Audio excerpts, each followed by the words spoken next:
I have never seen such an impressive man. I saw him put a long, large water pipe in the river near his house and use a large truckload of cement sand to completely cover the pipe, making a strong water platform.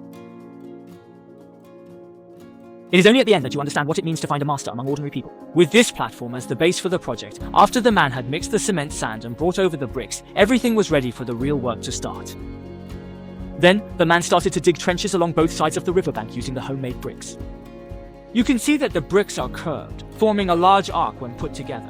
By stacking them one by one in a staggered way up to almost the level of the riverbank, he created an arched wall that spanned both banks and effectively blocked the channel. So, having seen this, can you guess what the man is building? After completing the column, he covered the entire wall with cement to make it even stronger. Then, he surrounded it with wooden boards on top and laid a steel frame. After filling it with cement and building a widened bridge deck, the man completed an extension to this channel. But this was just the initial step of the entire construction project. Below, he built a critical structure at the other end of the platform by constructing a square frame with red bricks and placing a right-angled cement block inside, and continued to raise the frame upwards until the columns were level with the water pipes. Once the columns were finished, for further heightening, the man used bricks to create a hexagonal frame on the ground and placed a circular steel wire skeleton inside to increase the structure's strength. Meanwhile, he poured cement to create a strong hexagonal cement plate. This was placed on the water pipes as a platform, and he continued to build a tall tower structure.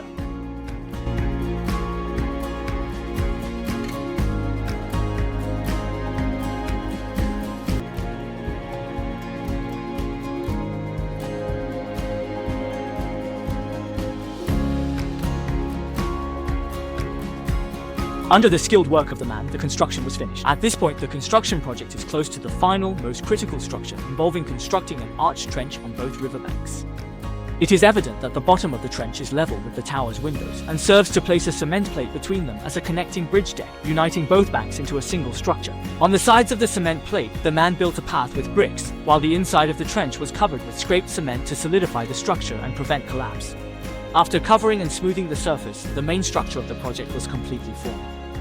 So having seen this, you should be able to guess what the man has made? Correct! This is a small hydroelectric power station. The man intends to use this power station to generate electricity to solve his home's electricity issues. An impeller generator was placed above the water pipe in the middle of the tower, and gates equipped with an electric hoist were inserted on both sides. At this point, everything is ready, and water storage for power generation can now begin. Once the water storage is complete, and when the gates are opened, the water flows into the channels from both sides. As the water flows through the pipes and strikes the impeller, it drives the generator to produce electricity. Then, after testing and ensuring everything is running smoothly, the plug can be connected to power lights and start fans. One cannot help but admire the man's excellent craftsmanship and great innovation. So, how many points would you give to this small hand-built hydroelectric power station?